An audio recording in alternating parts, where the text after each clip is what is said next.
Hello everyone, my name is Mayank Jhunjhunwala and I am a BTech student here at IIT Kanpur. I am currently pursuing my mechanical engineering from this institute. So today I am gonna solve chapter 1 sets with you from NCERT Exemplar, and we are gonna do the problems from this book. So let's start. Okay, so let's start with the exercise with the very first question. It is saying write the following sets in the roster form, and we are given a x belonging to real numbers 2x plus 11 equal to 15. So just solve this equation and you will get your answer. So it is 2x plus 11 equal to 15. Okay. So from here, how we'll solve this? 2x is equal to 15 minus 11 means 4. And from here, we are getting x equal to 2. Okay, so in roster form, my answer would be, since it is the set, the name of the set is A, so our answer would be A is equal to roster form में अपन लोग curly bracket में लिखते हैं, ठीक है? So we write in curly brackets 2. So this is my answer.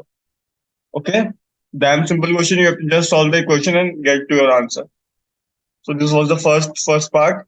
Then moving on to second part, it is saying x square equal to x. Again, solve this equation. So it is x square equal to x. Okay. So on solving here, we know that we will get two solutions, but if I solve it clearly, it is like this: x square minus x equal to 0. Then take x common, so it will be x minus 1 equal to 0. So यहाँ से अपने को क्या मिला? यहाँ से अपने को मिला either x is equal to 0 और x is equal to 1. ठीक है? So we are getting two solutions. इसमें भी अपन लोग वैसे लिख देंगे. इसमें अपना सेट का नाम है b, तो b is equal to curly brackets 0, 1. ठीक है, तो ये मेरा आंसर हो गया. अब आगे चलता हूँ मैं थर्ड पार्ट पे. थर्ड पार्ट में क्या बोला है? x is a positive factor of prime number p. कोई भी प्राइम नंबर p का पॉजिटिव फैक्टर है x. तो मेरे को पता है जो प्राइम नंबर होते हैं उसके दो फैक्टर्स होते हैं, क्या तो वन क्या तो नंबर इटसेल्फ. और तो फिर इसका आंसर क्या हो जाएगा? इसका आंसर मैं डायरेक्टली लिख सकता हूँ, सेट का नाम है c. और क्योंकि मेरे को दिया हुआ प्राइम नंबर या प्राइम नंबर के दो फैक्टर्स होते हैं, कौन कौन से? एक तो वो नंबर खुद और दूसरा वन. सो इसका आंसर हो जाएगा 1, प्राइम नंबर क्या दिया हुआ है p, तो 1, p इसका आंसर हो जाएगा. ठीक है, दोनों पॉजिटिव है क्योंकि अब मेरे को दिया हुआ पॉजिटिव फैक्टर होने चाहिए. वन भी पॉजिटिव है, p भी पॉजिटिव है, तो c का आंसर तो अपन ने डायरेक्टली लिख दिया. ठीक है, तो इस टाइप से अपना फर्स्ट क्वेश्चन हो गया. आगे चलते हैं सेकंड क्वेश्चन पे. So in second question it is again saying right the following sets in the roster form. So let me do it again. t cube equal to t. वैसे तो अपने को यहाँ तो सॉल्यूशन दिख जाना चाहिए, लेकिन फिर भी मैं आपको सॉल्व कर देता हूँ. It is nothing but t power 3 minus t equal to 0. Then what we will do? We will take t square common. We will take t common and we will get t square minus 1 equal to 0. Then t square minus 1 को भी अपन लोग तोड़ लेंगे t minus 1 t plus 1 में. So it would be t minus 1 and t plus 1 equal to 0. ठीक है, तो यहाँ से अपने को क्या मिल जाएगा? यहाँ से अपने को t मिल जाएगा either 0 या फिर -1 या फिर +1. ठीक है, तो अपना सॉल्यूशन क्या हो जाएगा? अपना सॉल्यूशन हो जाएगा d is equal to -1, 0, 1. Okay, so again simple question. Next part में भी अपने को ये करना है. ई वाले में भी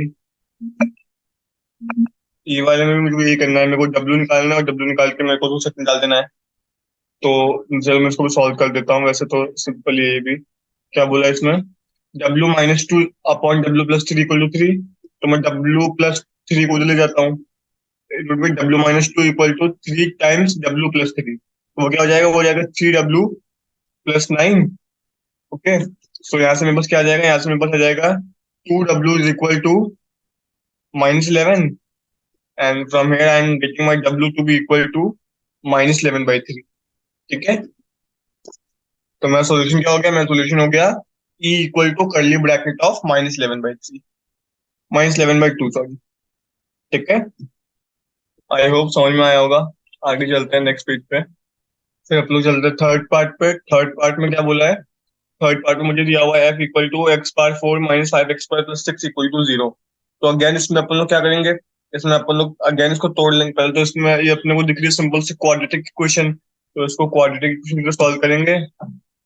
तो फैक्टर्स क्या हो जाएंगे? फैक्टर्स हो जाएंगे 3 और 2, तो हो जाएगा -3x² -2x² +6 = 0। ठीक है, तो यहाँ से क्या मिल जाएगा अपने को? यहाँ से अपने को मिल जाएगा, x² में कॉमन ले लूंगा, so I will get what? I will get x² -3।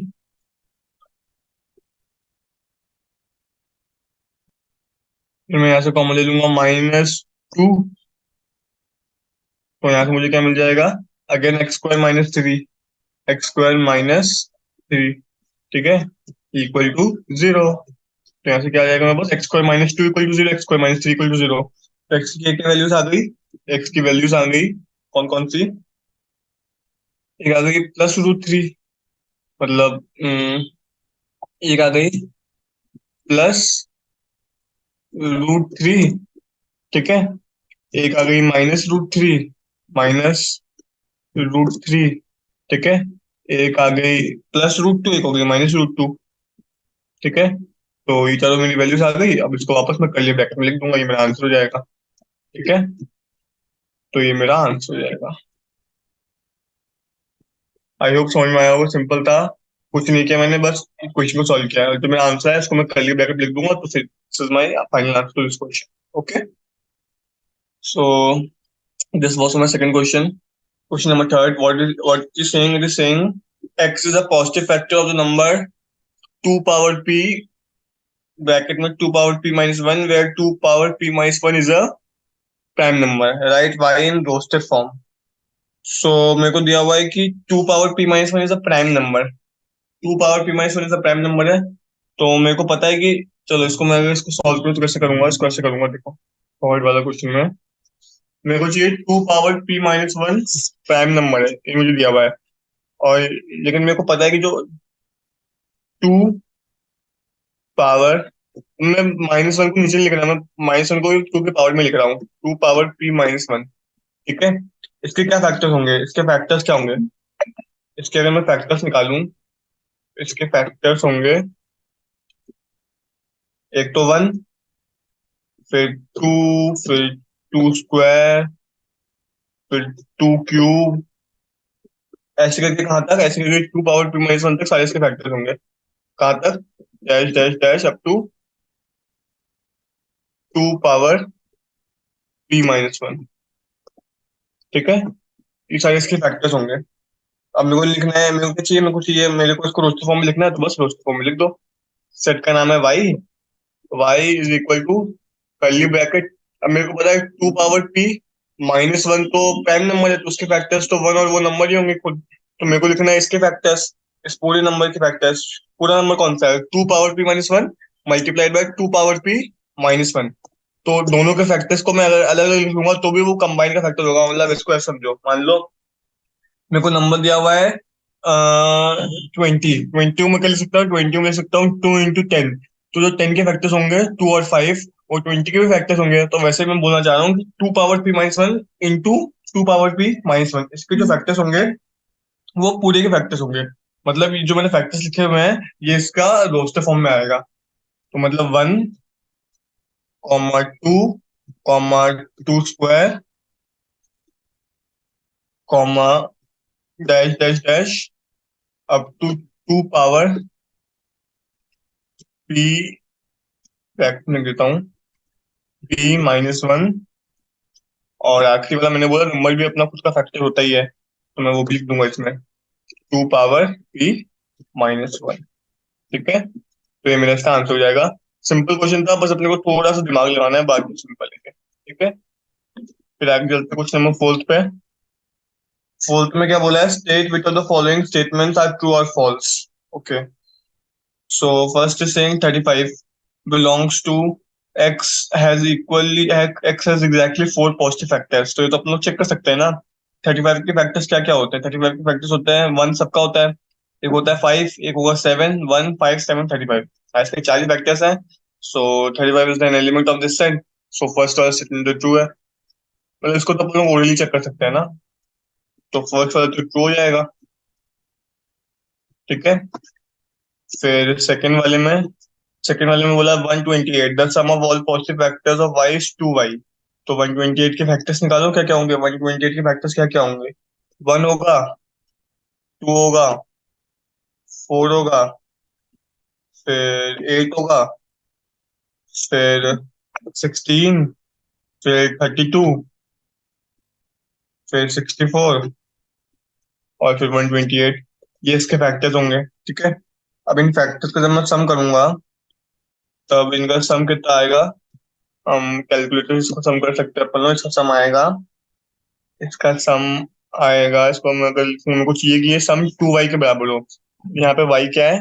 y the sum of all the positive factors of y is 2y। अच्छा, मतलब 128 into 2 होना चाहिए सम, लेकिन जो मेरा सम आ रहा है वो 120 into 2 नहीं आ रहा। मतलब आप करके देखोगे तो मेरा सम 120 into 2 नहीं आया, क्योंकि जो बाकी वाले सम 1 से लेकर 64 है, इनका सब 128 होना चाहिए, लेकिन ये 128 नहीं है। तो is not equal to sum is not equal to 128 into 2। Sum इसके बराबर नहीं है, सम इससे ज्यादा आ रहा है। इसलिए जो मेरा 128 है वो इस सेट को बिलोंग नहीं करता है। तो इसका आंसर क्या हो गया, फॉल्स।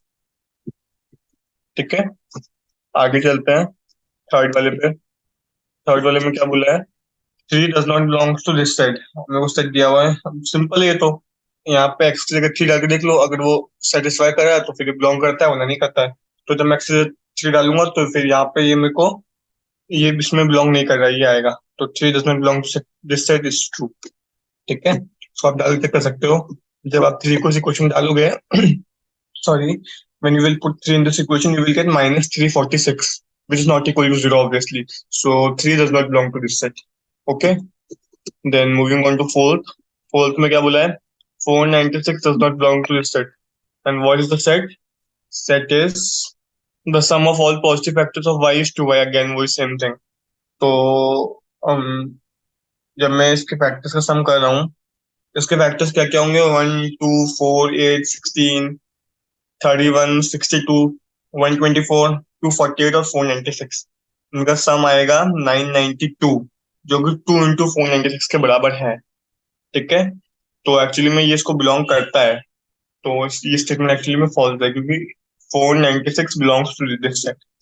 ठीक है, क्योंकि ये 496 के जो फैक्टर्स है उसका सम जो है वो 2 into 496 के बराबर आ रहा है। आप करके देखना चाहें उसके फैक्टर्स क्या क्या होंगे, 1 2 4 8 16 31 62 124 248 एंड 496। ठीक है।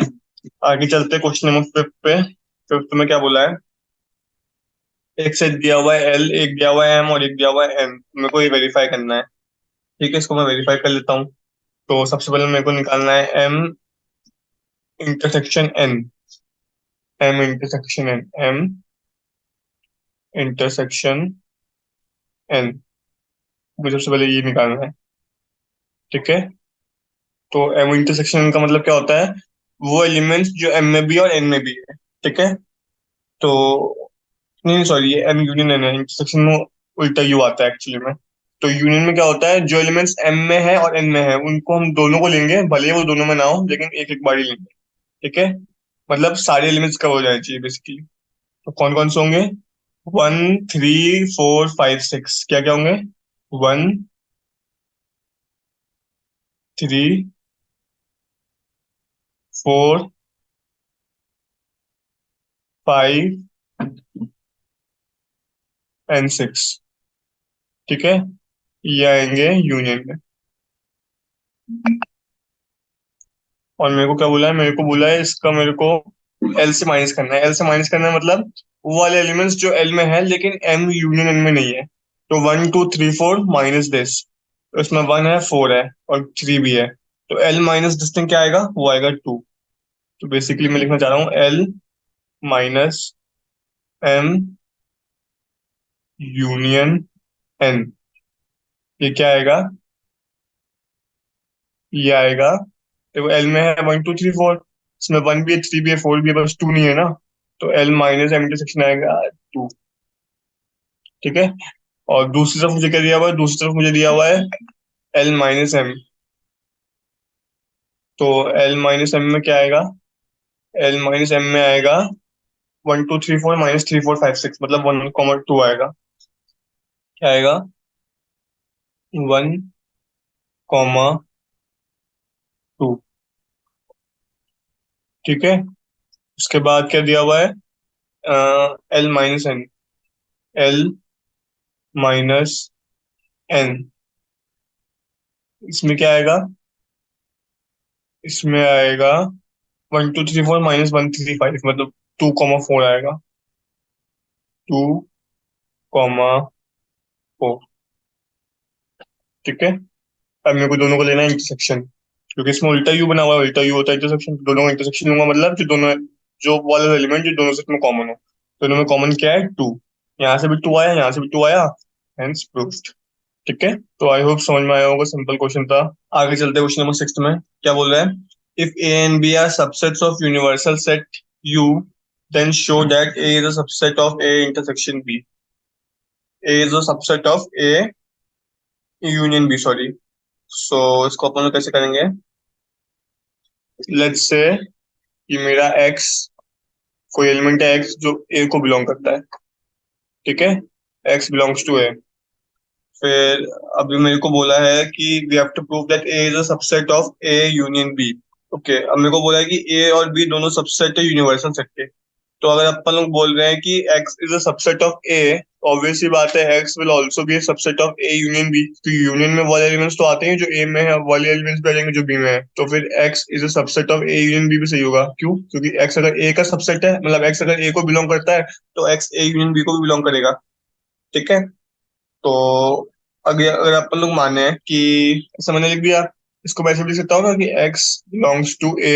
अगर मैं इस स्टेटमेंट को खोलूँ तो उसका मतलब क्या होगा? इसका मतलब होगा x बिलोंग्स टू a और x बिलोंग्स टू b। ठीक है। ये स्टेटमेंट ट्रू है ना, क्योंकि और का मतलब होता है कोई भी एक ट्रू होना चाहिए, और पहला वाला स्टेटमेंट ट्रू है। तो अगर मैं इसको खोल के लिखूंगा तो मैं ऐसे लिखूंगा।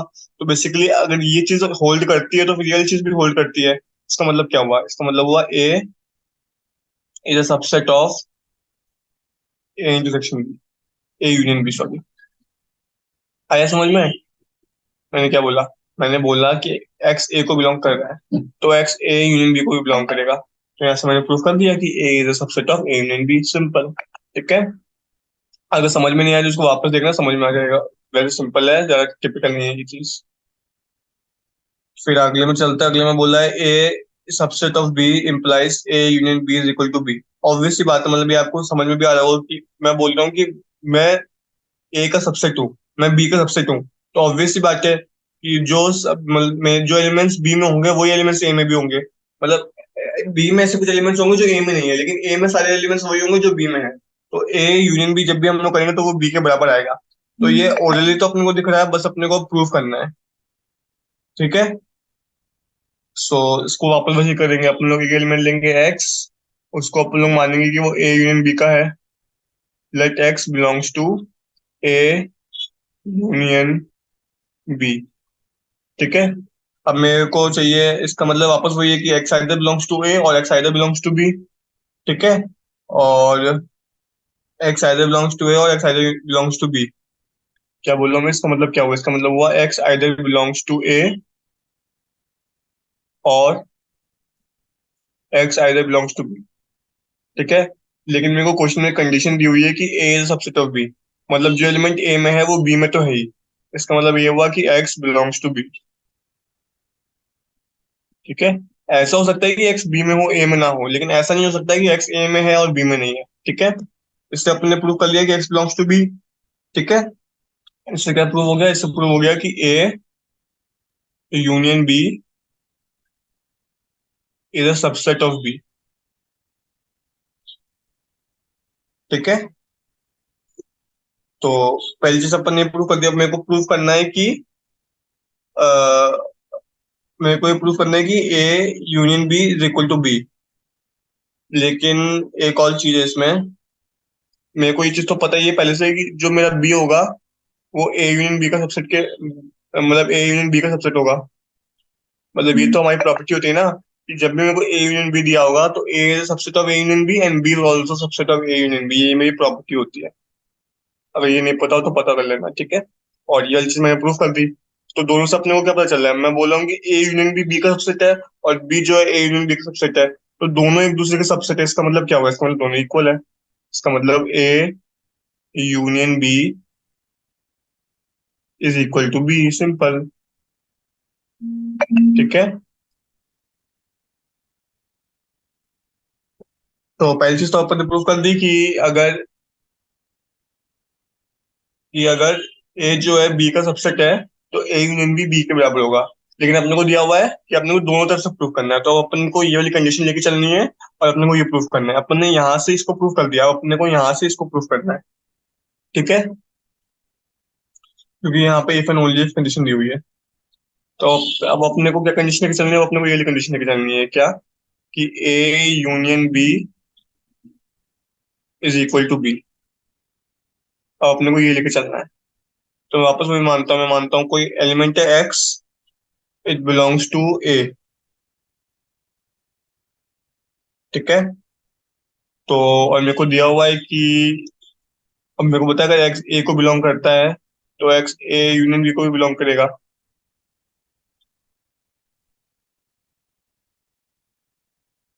ठीक है। और फिर क्योंकि ए यूनियन बी बी के बराबर है, तो एक्स बी को भी बिलोंग करेगा। तो एक्स अगर ए को बिलोंग करे तो वो बी को तो बिलोंग कर ही रहा है, ये मैंने यहाँ से देख लिया। इसका मतलब क्या हो गया, इसका मतलब हो गया A is a subset of B. तो मुझे प्रूफ करना था, हेंस प्रूफ। ठीक है। इसका मतलब क्योंकि मैंने दोनों कंडीशन सेटिस्फाई कर दी, अगर ये ट्रू है तो ये ट्रू है, और ये ट्रू है तो ये ट्रू है। इसका मतलब एक डबल इम्प्लीकेशन, मतलब if and only if condition holds. ठीक है। सिमिलर वे में मैं थर्ड वाला भी कर लूंगा।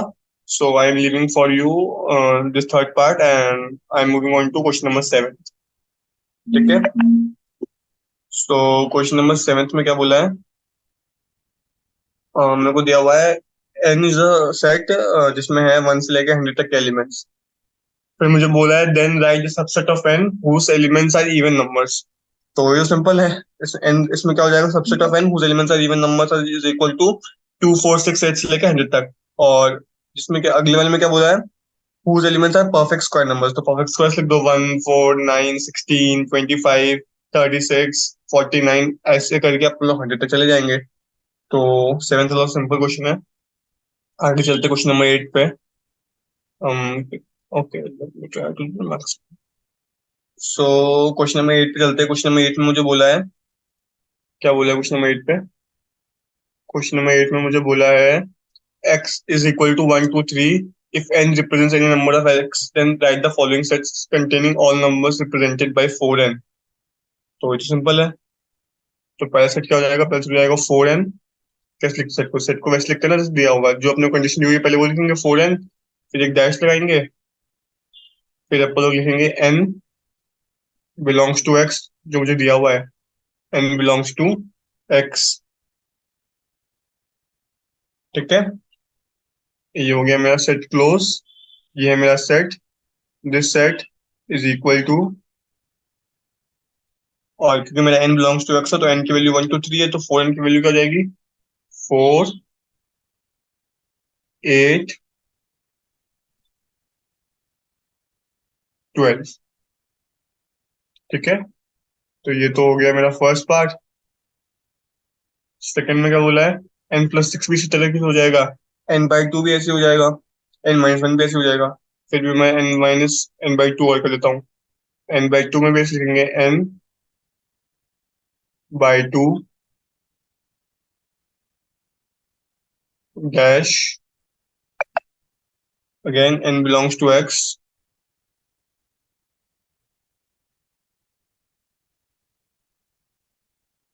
ब्रैकेट क्लोज, इक्वल टू, बस 1 2 और 3 को n/2 कर देंगे तो हो जाएगा 1/2,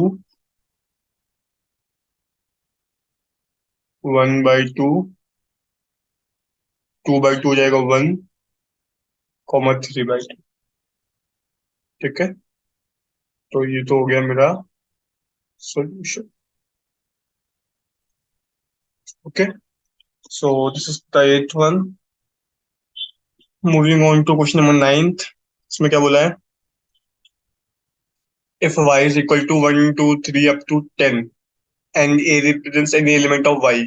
okay, then write the following sets. वापस वही सेम क्वेश्चन है, क्वेश्चन नंबर 8 की तरह, बस क्वेश्चन बदल दिया और 9 कर दिया उसको।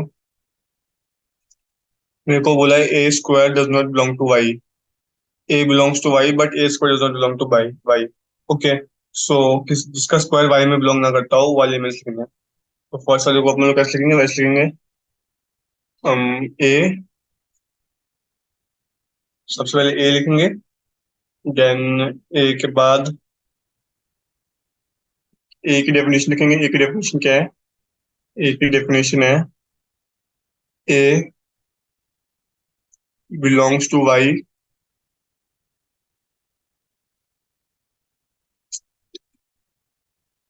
एंड ए स्क्वायर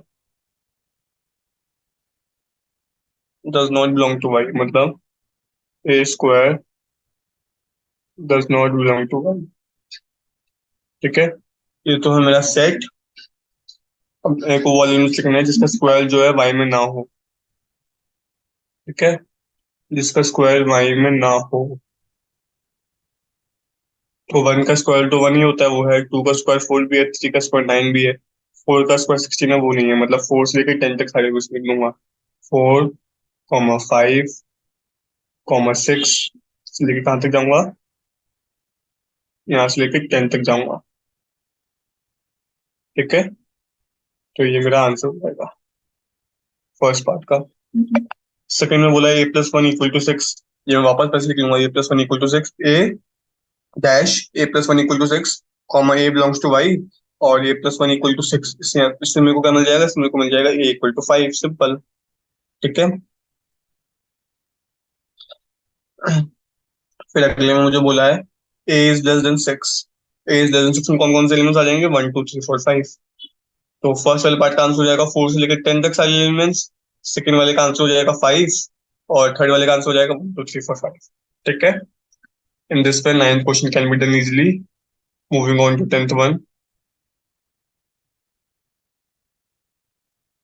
10th में क्या बोला है?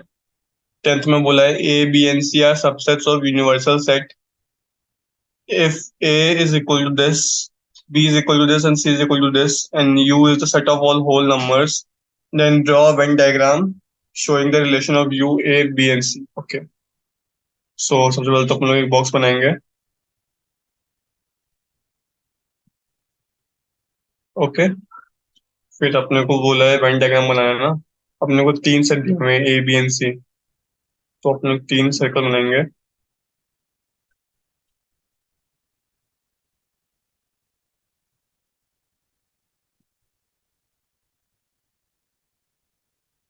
एक, दो, तीन।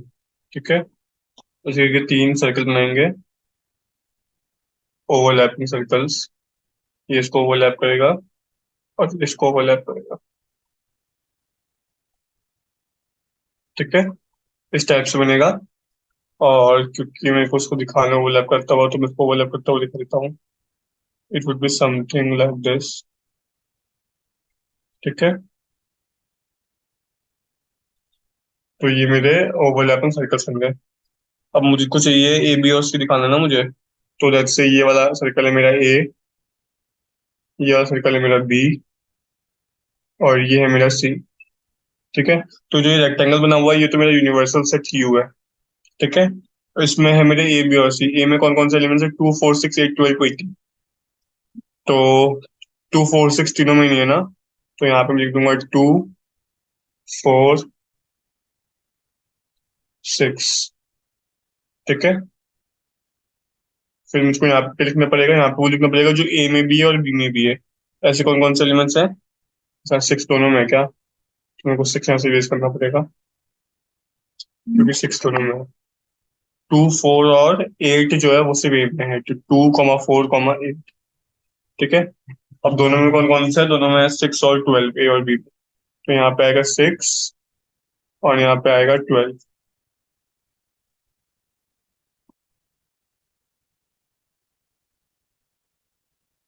ठीक है, और ऐसे कौन से एलिमेंट्स जो सिर्फ बी में है? वो है 3 और 9। 3 और 9। ठीक है। उसके बाद ऐसे कौन से एलिमेंट्स है जो ए में है और सी में है? 20। तो यहाँ पे आएगा 20। ऐसे कौन से एलिमेंट्स है जो बी में और सी में है? 15। यहाँ पे कौन सा आएगा? यहाँ पे वो वाले आएंगे जो तीनों में है।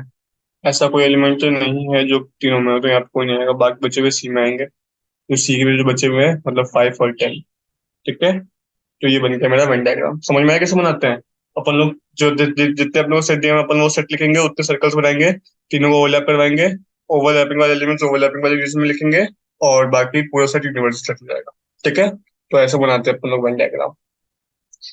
आई होप समझ में आया होगा। आगे चलते हैं क्वेश्चन नंबर 11 पे। क्वेश्चन नंबर 11 में बोला है let U be the set of all boys and G in a school and G in girls in a school, and G be the set of all girls in the school, B be the set of all boys, and S be the set of all students in the school who take swimming. Okay. So some but not all students in the school take swimming. कुछ लेते हैं swimming में, सारे नहीं लेते हैं.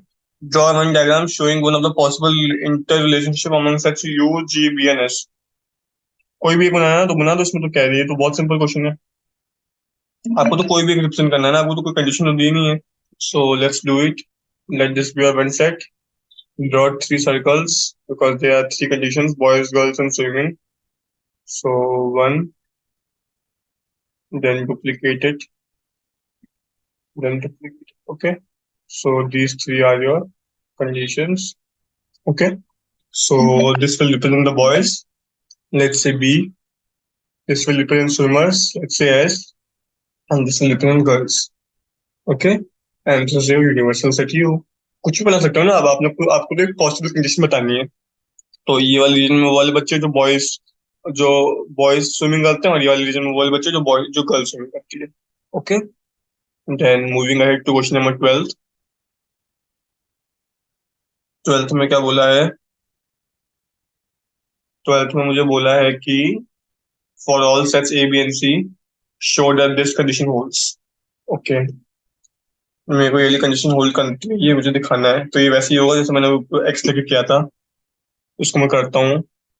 Let's say मेरा X belongs to A minus B. ठीक है, मतलब मेरा एक्स ए माइनस बी में बिलोंग करता है। और मेरे को ये कंडीशन दी हुई है ना, तो मैं फिर ऐसे लेके चलता हूँ। And X also belongs to A minus C. X also belongs to A minus C. ठीक है, ये मुझे दिया हुआ है। इसका मतलब क्या हुआ? इसका मतलब ये हुआ कि X belongs to A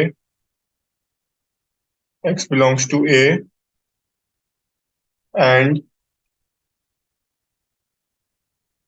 x does not belong to B. ये हुआ ना ए माइनस बी का मतलब। ए माइनस बी का मतलब क्या होता है? वो एलिमेंट जो ए में है लेकिन बी में नहीं है। ठीक है। सिमिलर चीज मैं ए माइनस सी की लिख सकता हूँ कॉपी करके। ठीक है। तो इसका मतलब क्या हुआ? इसका मतलब ये हुआ कि X belongs to A and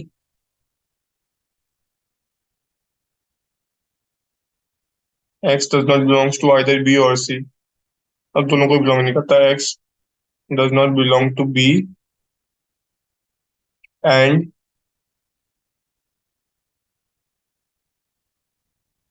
X does not belong to C. ठीक है। तो ये चीज हो गई। अभी यहाँ से मुझे क्या लिख सकता हूँ? मैं यहाँ से लिख सकता हूँ X does not belong to B union C. मतलब तो सेम ही है ना। वो बी में नहीं है, सी में नहीं है, तो बी यूनियन सी में भी नहीं होगा। इसका मतलब क्या हुआ? इसका मतलब X belongs to A minus B union C. मतलब ए में है लेकिन बी यूनियन सी में नहीं है। ठीक है। इसका मतलब क्या हुआ? इसका मतलब हुआ ए माइनस बी इंटरसेक्शन इंटरसेक्शन मतलब एंड, जो मैंने ऊपर लिखा था उसी को मैं सेट के फॉर्म में लिख रहा हूँ। A minus C is a subset of this thing। A minus, समझ में आएगा ना, मैंने प्रूफ कर दिया इसको। A minus B union C. ठीक है, तो इसको मैंने एक तरफ से तो प्रूफ कर दिया, लेकिन मेरे को चाहिए इक्वल टू करना पड़ेगा, ये मैंने आपको बताया है। तो मैंने यहाँ से इसको प्रूफ कर दिया है। Now I have to proof, मेरे को ये वाली कंडीशन दी हुई है और मेरे को ये वाली कंडीशन लानी है। ठीक है, तो लेट्स से मैं बोलता हूँ कोई y है which belongs to a minus B intersection a minus B union C. a minus B union C. a minus, sorry, a minus B union C. ठीक है, तो यहाँ से मैं लिख सकता हूँ, यहाँ से लिख सकता हूँ, इसका मतलब क्या हुआ, इसका मतलब हुआ y belongs to a and y, क्या हो रहा है, wow square is not working, and y does not belongs to b union C. Okay, so इसका मतलब क्या हुआ, इसका मतलब हुआ कि y belongs to a minus B, क्योंकि a में है b में नहीं है। ठीक है, and y also belongs to a minus C, क्योंकि a में है c में नहीं है। y also belongs to a minus C. बस अब मैं यहाँ लिख सकता हूँ कि a माइनस बी और a माइनस सी दोनों में नहीं है ना, तो यहाँ से मैं क्या लिख सकता हूँ, यहाँ से लिख सकता हूँ y belongs to a minus B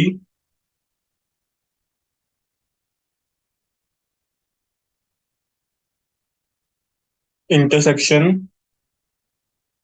a minus C. लो, हो गया प्रूफ।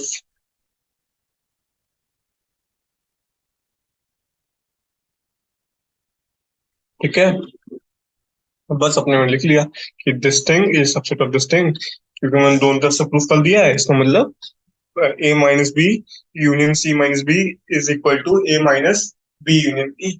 ठीक है, तो आई होप समझ में आया होगा। जब भी आपको इक्वल टू प्रूफ करना होता है, तो अपन लोग क्या करते हैं, अपन लोग दोनों तरफ से प्रूफ करते हैं, मतलब A implies B and B implies A. जब अपन लोग दोनों प्रूफ कर देंगे तो अपन लोग बोल सकते हैं कि these two statements are equal. Now moving on to question number 13, अपने को एक दिया हुआ है कि determine whether each of the statements in exercise 13 to 17 is true और फॉल्स। हमको डिटरमाइन करना है कि 13 से 17 वाली जो दिया है हमको स्टेटमेंट्स, वो ट्रू है या फॉल्स है। ओके, सो पहला हमको दिया हुआ है, पहले मेरे को दिया हुआ है A minus B union A intersection B is equal to A. तो वैसे ट्रू होगा, लेकिन मेरे को सॉल्व करना है, तो मैं इसको सॉल्व करता हूँ। मैं एलएचएस को सॉल्व करता हूँ। तो एलएचएस को अगर मैं सॉल्व करूंगा तो ऐसे करता हूँ कि क्या दिया हुआ है, मेरे को दिया हुआ है ए, इसको मैं वैसे लिखूँ, A minus B, A minus B. ठीक है, A minus B intersection with union with A union B. तो उसको मैं ऐसे लिखता हूँ ना, यूनियन यूनियन ए, मतलब मैं इसको ऐसे लिख सकता हूँ। और लेट्स से मैंने इस पे लगा दिया ब्रैकेट, तो मेरे को उसको लेना है यूनियन ए इंटरसेक्शन बी से। तो मैं इसको ऐसे लिख सकता हूँ ना, इसको मैं अगर तोड़ दूं, union intersection with A minus B again, A minus B again intersection with B. ठीक है, मैंने क्या किया, मैंने इसको तोड़ लिया, A minus B union A intersection B को मैं ऐसे लिख सकता हूँ, A minus B union A intersection A minus B union B. मतलब मैंने इसको बेसिकली तोड़ के लिख दिया। इसको मैं ऐसे लिख सकता हूँ, ये डी मॉर्गन फॉर्मूला है, अगर अपने को नहीं पता है तो मैं इसको ऐसे तोड़ सकता हूँ।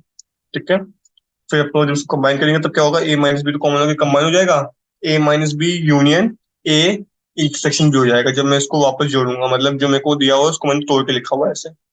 ठीक है, तो ये किसके बराबर हो जाएगा? This thing is equal to A intersection A minus B.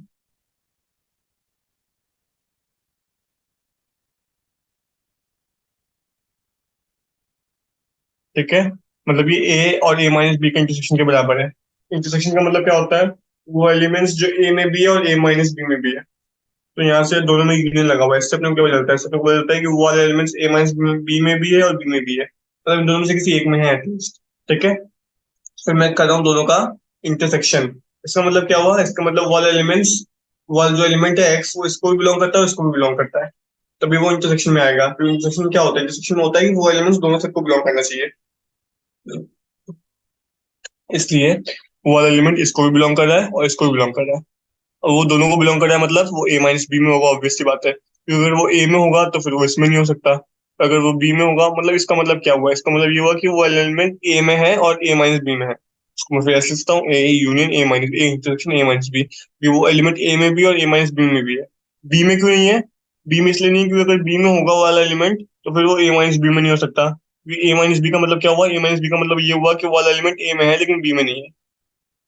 देखो यहाँ से अपन क्या बोल सकते हैं, इस इंटरसेक्शन वाले साइड से बोल सकते हैं कि जो मेरा एलिमेंट एक्स होगा वो इसमें भी होना चाहिए और इसमें भी होना चाहिए। ठीक है, अब अगर वो इसमें भी होना चाहिए तो इसमें वो किस किस में हो सकता है? क्या तो इसमें हो सकता है या फिर इसमें हो सकता है, क्योंकि यूनियन लगा हुआ है, तो यूनियन मतलब किसी भी एक में हो सकता है। लेट्स से वो ए में है, अगर वो ए में है तो फिर वो बी में नहीं हो सकता, क्योंकि अगर वो ए में है तो अगर वो बी में भी होगा तो फिर ए माइनस बी में वाला एलिमेंट नहीं हो सकता, वाला एलिमेंट हट जाएगा। क्योंकि मतलब मैं बेसिकली ये बोलना चाह रहा हूँ कि वो वाला एलिमेंट जो है वो दोनों में नहीं हो सकता, कि वो ए में भी और बी में भी हो, वो सिर्फ एक में हो सकता है। ठीक है, तो यहाँ से अपन ने प्रूव किया कि वो वाला एलिमेंट ए में हो सकता है, तो इसका मतलब क्या हो गया? इसका मतलब that element is present in A intersection A minus B. इसको अपन लोग वेन डायग्राम से भी देख सकते हैं। फिर मैं वेन डायग्राम बना के दिखाऊँ आपको। Let's say this is my universal set and now I am drawing to circles. One is, let's say, this one, okay, and second I will copy, let's say this one, okay, okay. अब मैं क्या बोल रहा हूँ? मैं बोल रहा हूँ अगर मेरा ये वाला ए है और ये वाला बी है, तो ए माइनस बी में कौन सा हुआ? मतलब जो ए में है लेकिन बी में नहीं है, मतलब ये वाला रीजन। ठीक है, और इसको मैं इंटरसेक्ट, इसका मैं ले रहा हूँ union with A. A minus B का यूनियन विद ए से मतलब कौन कौन सा हो गया? मतलब ये वाला पूरा सेट हो गया, मतलब जो ए माइनस जो बी में नहीं है वो वाला भी, और जो ए में है। अब ए कौन सा हुआ? ए हुआ पूरा रीजन, तो बेसिकली मैं ले रहा हूँ ए माइनस बी यूनियन ए क्या हुआ? पूरा ए वाला सर्कल। और A minus B union B क्या हुआ? ए माइनस बी यूनियन बी हुआ ये वाला रीजन, मतलब यहाँ से लेके यहाँ तक, और ये वाला रीजन जो पूरा बी में है, मतलब A minus B union B हो गया ये पूरा सर्कल, मतलब ये पूरा, ये भी। मतलब यूनियन का मतलब क्या होता है? जो दोनों में हो, जो दोनों में ना हो मतलब, लेकिन जो एलिमेंट्स दोनों में है, वो आ जाने चाहिए। मतलब A minus B union B हो जाएगा पूरा, पूरे दोनों सर्कल हो जाएगा A minus B union B. और ए माइनस बी यूनियन ए में आएगा सिर्फ ए वाला पार्ट। और मेरे को चाहिए दोनों का इंटरसेक्शन, मतलब जो दोनों में हो। दोनों में कौन सा है? दोनों में है सिर्फ ये सर्कल वाला रीजन। कौन सा रीजन? ये सर्कल वाला रीजन, क्योंकि ए माइनस बी यूनियन ए में आएगा ये वाला रीजन, ये पूरा रीजन ए वाला। और A minus B union B में आएगा पूरा, मतलब जो दोनों सर्कल के अंदर रीजन दिया हुआ है वो पूरा रीजन आएगा, मतलब ए से यहाँ से लेकर यहाँ तक पूरा आएगा। ठीक है, क्योंकि ए माइनस बी हो जाएगा इतना रीजन और बी वाला हो जाएगा इतना रीजन, तो पूरा आ जाएगा इसमें। और मेरे को लेना है दोनों का इंटरसेक्शन। और दोनों का इंटरसेक्शन कौन सा होगा? दोनों का इंटरसेक्शन वो होगा जो दोनों में है। दोनों में कौन कौन सा है? दोनों में है ए वाला रीजन। इसका मतलब क्या हो जाएगा? इसका मतलब मेरा जो फाइनल आंसर आएगा, तो इसको मैं इरेज कर दूं, तो जो मेरा फाइनल आंसर आएगा वो आएगा सिर्फ ए वाला circle. That would be A intersection A minus B, मतलब okay, so our answer would be the region which is in A and A minus B, मतलब जो दोनों का इंटरसेक्शन में होगा। So that would be A intersection A minus B. A minus B is this region and A is whole region. So A intersection A minus B would be this region. Okay. So अपने को ये prove करना था कि जो मेरा A minus B intersection A union A intersection B A के बराबर है, तो मैंने प्रूव कर दिया। ठीक है, तो ये इसका मतलब क्या हो गया? इसका मतलब जो मेरा पहला पार्ट है वो ट्रू है। ठीक है, क्योंकि ये पूरा हो जाएगा। और इसमें आपको थोड़ा बहुत सोचना भी पड़ेगा, क्योंकि इसको मैं एग्जैक्टली आपको बता नहीं सकता, क्योंकि इसको आपको थोड़ा बहुत सोचना भी पड़ेगा, क्योंकि उसके बिना पॉसिबल नहीं है। बेसिकली जो पूरा रीजन ए आएगा वो इसका आंसर होगा जब अपन इसको सॉल्व करेंगे। मैं आपको बताया, इसको जब मैं सॉल्व कर रहा हूँ तो मेरा जो कॉमन रीजन आ रहा है वो आ रहा है ए वाला सेक्टर। तो बेसिकली जो मेरा आंसर आया ये ए के बराबर है, और ये मुझे प्रूफ करना था। तो मेरा 13 वाला ट्रू है एग्जैक्टली। ठीक है, तो इस पर आप लोग सोचना, आपको समझ में आ जाएगा। मैं आपको 14 वाला और करके दिखाता हूँ इसी तरीके से, ताकि अगर कोई कंफ्यूजन हो तो वो दूर हो जाए। 14 वाले में मैं पहले वेन डायग्राम बनाऊंगा। देखो 14 वाले में वेन डायग्राम बनाता हूँ, फिर बनाता हूँ दो ओवरलैपिंग सर्कल्स। लेट्स से एक सर्कल। ठीक है, और इसको मैं कॉपी कर लेता हूँ। ये हो गया मेरा दूसरा सर्कल। ठीक है, अब मैं करता हूँ, नाउ लेट्स से, ठीक है, अब मान लो ये है मेरा ए। अरे यार sorry,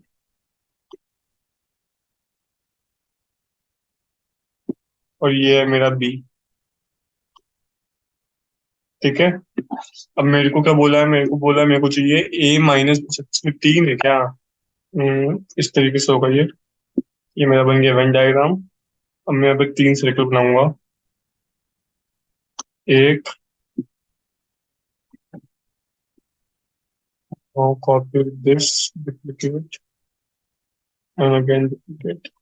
okay, so this will be second circle, and this will be let's say third circle. Okay, so completing it. Okay, अब मेरे को क्या बोला है? मेरे को बोला है बी माइनस सी। पहले तो मैं देखूं, ये है मेरा ए, ये है मेरा बी, और ये है मेरा सी। मेरे को चाहिए बी माइनस सी, मतलब जो बी में है लेकिन सी में नहीं है, मतलब ये वाला रीजन, पूरा बी वाला रीजन। बस कोई कलर लेजर है ना, लेजर दिखाता हूँ। बी माइनस सी हो जाएगा ये वाला रीजन, यहाँ से लेके ये पूरा यहाँ से लेके यहाँ तक। ठीक है, ये हो जाएगा मेरा बी माइनस सी, मतलब जो बी में, बी वाला सर्कल में है लेकिन सी में नहीं है। तो बस जो ये वाला रीजन है ना, ये वाला मैं हटा दूंगा बी से, हो जाएगा मेरा बी माइनस सी। फिर मुझे बोला है मेरे को ए से भी माइनस करना है, तो मेरे पास क्या रीजन आ गया? मेरे पास रीजन आ गया ये वाला, यहाँ से लेके यहाँ तक, ये हो गया मेरा बी माइनस सी। इसमें से मेरे को क्या बोला? मेरे को बोला कि इस बी माइनस सी को मेरे को ए से माइनस करना है। ए से माइनस करना है, मतलब जो ए में है लेकिन बी माइनस सी में नहीं है।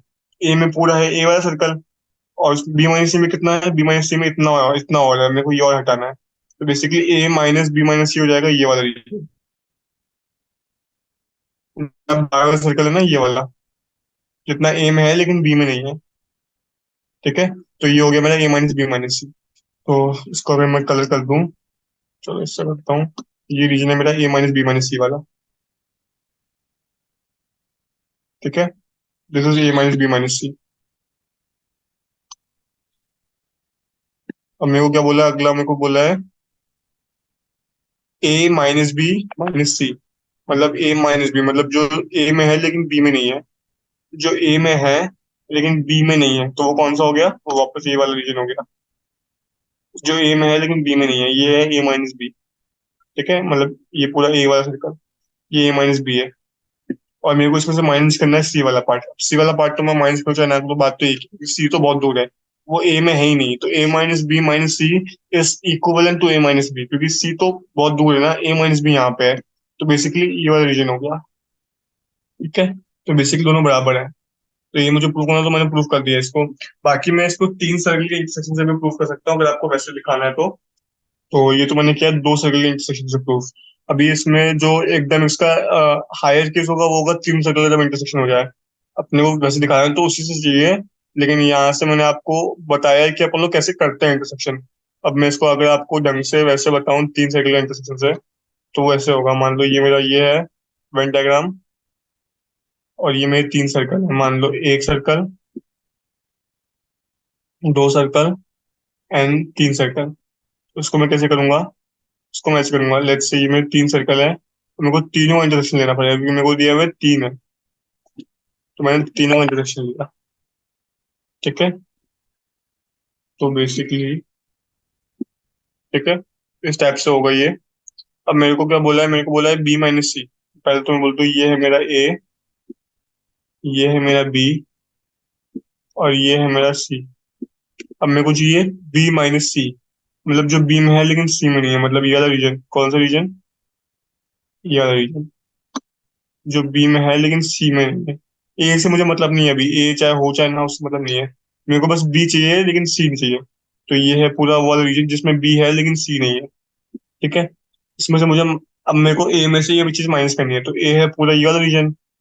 तो ए में से A-B-C कौन सा हो जाएगा? जो बी माइनस सी में नहीं, जो बी माइनस सी में नहीं है लेकिन ए में है। तो पहले तो मैं B-C वाला रीजन हाईलाइट कर देता हूँ। तो ये मेरा B-C वाला रीजन है, वो कौन सा है? इससे अगर हाईलाइट करूँ तो B-C वाला रीजन है ये वाला, यहाँ से लेके ये है मेरा B-C। अब मैं चाहता हूँ कि मेरे को A-B-C चाहिए, मतलब जो ए में है लेकिन B-C में नहीं है। तो वो कौन सा हो गया? वो वाला रीजन हो गया ये वाला, जो ए में है लेकिन B-C में नहीं है। मतलब यहाँ से गया मैं, यहाँ से गया, ऐसे आया, ऐसे गया। ठीक है, क्योंकि जितना मेरा ये वाला जो रीजन है ये B-C में आ रहा है। तो ये हो गया मेरा A-B-C। अब मेरे को इसको प्रूफ करना है A-B-C के। अब देखो, मतलब मेरा रीजन कौन सा आ गया? मेरा रीजन आ गया ये वाला। मैं बाकी रीजन को इरेज कर देता हूँ। Let's erase the other ones, ताकि थोड़ी क्लैरिटी रह जाए। इसको हटा दो। ठीक है, तो जो ग्रीन वाला पार्ट है वो मेरा एलएचएस का आंसर है। मेरे को आरएचएस के लिए चाहिए। आरएचएस में क्या दिया हुआ है? A-B। A-B कौन सा रीजन हुआ? A-B हुआ जो ए में है लेकिन बी में नहीं है। वो कौन सा हुआ? वो हुआ ये जो मैंने बना रखा है, यही हुआ, क्योंकि मेरे को चाहिए ए में है लेकिन बी में ना हो, तो ये वाला हुआ ना जो ए में है लेकिन बी में नहीं है। समझो इस बात को। बी वाला कितना हुआ? बी वाला है यहाँ से लेके यहाँ तक, तो मेरे को इतना और हटाना पड़ेगा बेसिक। ये ध्यान रखना कि मेरा एलएचएस ये आ रहा है जो मैंने ग्रीन पार्ट बनाया है। ठीक है, या चलो फिर मैं इसको अलग कलर से दिखाता हूँ ताकि आपको कंफ्यूजन ना हो। मेरे को चाहिए A-B, मतलब जो ए में है लेकिन बी में नहीं है, तो वो कितना हुआ? वो हुआ ये वाला रीजन, ये पूरा सर्कल बी से पहले वाले तक का। ठीक है, ये हुआ मेरा A-B। इसमें से मुझको सी और हटा देना है। क्या हटाना है मेरे को? इसमें से सी और हटाना है, तो मेरे को ये वाला रीजन और हटाना पड़ेगा। तो बेसिकली मेरा ये बचेगा। आया समझ में? इस पूरी को मैं रेस कर देता हूँ एक बार। तो अपन देख सकते हैं कि जो मेरे दोनों रीजन आए दोनों बराबर नहीं आए। पहले वाले में थोड़ा बड़ा आया रीजन, दूसरा में थोड़ा छोटा रीजन आया। क्योंकि दोनों रीजन सेम नहीं आ रहे, इसका मतलब जो मेरा 14 वाला स्टेटमेंट है वो फॉल्स है। आया समझ में? वन डायग्राम से कैसे देखते हैं। Hence statement number 14 is false, क्योंकि मेरा जो A-B-C है और A-B-C है वो दोनों बराबर नहीं आ रहे। ठीक है, तो आई होप समझ में आया होगा। इसको ऐसे देखेंगे हम लोग वेन डायग्राम से। बेसिकली आपको वेन डायग्राम बना के देखना पड़ेगा कि कौन से रीजन ओवरलैप कर रहे हैं, कौन से रीजन ओवरलैप नहीं कर रहे हैं। इसका मतलब क्या हुआ? मैंने प्रूफ कर दिया, मेरा 13 वाला तो ट्रू था, 14 वाला फॉल्स है मेरा। ठीक है, सिमिलर वे में मैं 15, 16, 17 भी कर लूंगा। अम, एक काम करते हैं, इसको फिर मैं बाकी के क्वेश्चंस आगे वाले नेक्स्ट सेशन में समझाता हूँ। बाकी ये होंगे सारे ऐसे ही, वेन डायग्राम बना के आपको करना पड़ेगा। वेन डायग्राम बना के आपको देखना पड़ेगा कौन सा रीजन ओवरलैप कर रहा है, कौन सा रीजन ओवरलैप नहीं कर रहा है। तो बेसिकली अभी अपन ने देखा कि 13 वाला ट्रू है, 14 वाला फॉल्स है। ठीक है, बाकी के आगे वाले क्वेश्चंस में नेक्स्ट सेशन में करता हूँ। आई होप समझ में आया होगा। देखो इनिशियल वाला पार्ट तो आसान था, लेकिन जो बस ये वेन डायग्राम वाला पार्ट आया वहां से थोड़ा डिफिकल्ट हुआ देखना, क्योंकि अपने को ओवरलैपिंग वाले रीजन समझना पड़ेगा। If you will practice this type of questions then you will not find them hard, because actually इनको करने में मजा आता है। Just you have to be conscious about कौन सा रीजन ओवरलैप कर रहा है, कौन सा रीजन ओवरलैप नहीं कर रहा है। ठीक है, तो I hope you have understood it. बाकी अपन लोग नेक्स्ट सेशन में देखते हैं। Okay, thank you.